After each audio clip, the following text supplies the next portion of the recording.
Tension बस्छ साथी यार। अनि छोरा हुन्छ कि छोरी? हेरौँ न। बाबा होइन? हो नि बाबा हो नि। बाबाजी प्रणाम बाबाजी।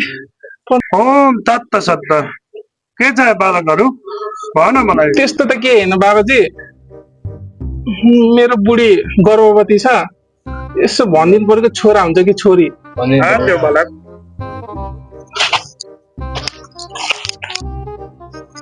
तिम्रो दायाँ बायाँ यताउता काटेकुटी हेर्दाखेरि तिम्रो घरमा छोरी हुन्छ बालक। मेरो बाबा? ओम तत्त सत्त। तर एउटा ठुलो समस्या छ बालक। के समस्या बाबा? तिम्रो छोरी जन्मेको 30 मिनटपछि तिम्रो मृत्यु हुन्छ, यानि कि बच्चाको बाउ मर्छ बालक। यो हुनै सक्दैन बाबा। मेरो अगाडि मेरो साथी मरेको म देख्न सक्दिनँ बाबा। प्लिज बाबा जसरी पनि बचाउनु पर्यो बाबा। प्लिज बाबा, प्लिज बाबा, मेरो साथी बचाउनु बाबा। प्लिज बाबा, के गरिदिनु बाबा। यसमा मेरो केही हात छैन बालक, सबै उपरवालाको खेल हो। ओम तत्त सत्त।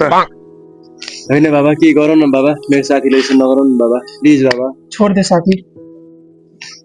होइन बाबाले के गर्नुहुन्छ लुकाउन। आधी घन्टा भयो पनि आफ्नो छोरीको अनुहार त हेर्न पाउँछु मैले। होइन साथी, त्यस्तो भएको म देख्न सक्दिनँ साथी। प्लिज साथी सोधौ न बाबाले, के गरौँ न बाबा। बाबा बाबा के गरौँ न बाबा।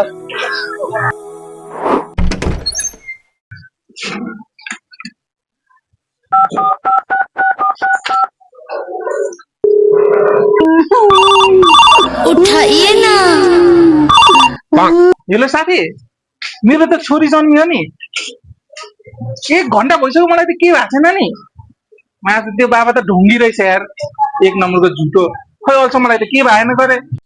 हजुरको साथी यो दुनियाँमा रहेन। ऊ त बितेकै आधी घन्टा भइसक्यो अनि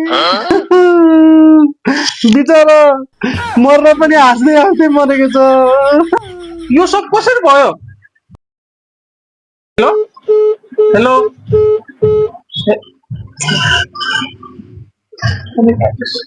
तेरिका के भएर गयो होला यस्तो? कसरी?